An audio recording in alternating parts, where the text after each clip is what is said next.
Carriage maps too were undergoing an evolutionary change in design. They were becoming more user-friendly. Originally they were geographic in design, but because the shape of the railway systems was often incompatible with the long, shallow shape of the panels, they often appeared severely distorted. Companies also tended to exaggerate their maps. By including lines over which they ran through services, it looked as if they owned more lines than was actually the case.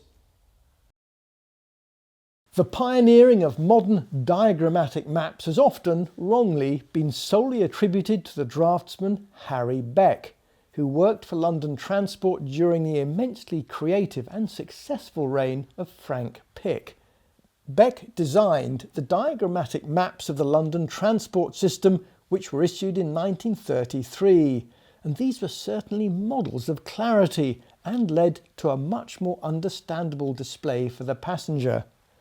Carriage maps developed from this barely legible Metropolitan line example to this much clearer geographic design to this simple modern diagram.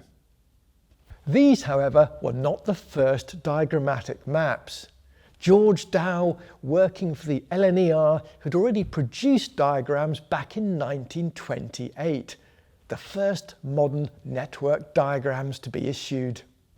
He later produced further examples for many routes, and this successful concept continued through to the days of British Rail. Most BR compartments continued to display mirrors, and sometimes mirror maps were used, showing the routes. Nowadays, plastic diagrams are simply stuck to the carriage walls.